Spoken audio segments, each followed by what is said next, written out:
For a look at what's making news in print and online this morning, we're joined from Canberra by the Chief Economist at the Australia Institute, Richard Dennis. Good morning to you, Richard. Good morning.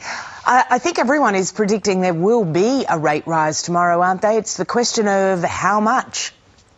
That's right. I think most people are expecting between 0.25 and some people even saying up to 0.4% increase in the official interest rate. But I think what's really interesting is the Reserve Bank has spent the last year or two saying they wouldn't increase interest rates until we started to see some real wage growth. And now it's taken for granted that we are going to increase interest rates, even though real wages are actually declining. So that's quite a big change for the RBA. I think we'll see some interesting commentary around that.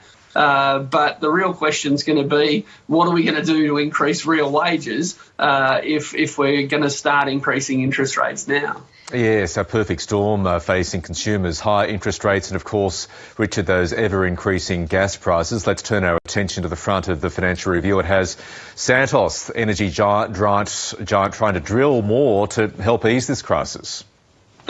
Yeah, look, let's be clear that drilling for more gas is going to do nothing to push down gas prices or energy prices in the short term or in the long term.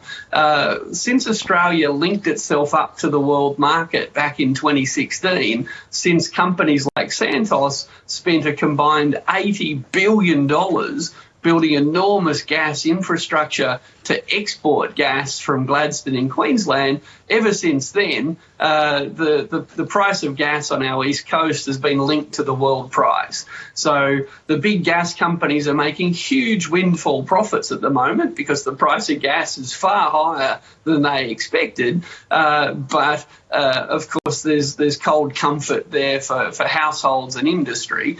But literally, the minute we decided to export gas from the east coast, we decided to let the world price of gas determine how much we paid in Australia. So gas used to be $3 a gigajoule, sorry. Now it's often over 10. Wow. Lots of debate, though, on both sides of politics about just what is doable, what actually can be done, and you're saying, well, look, just drilling isn't going to fix it.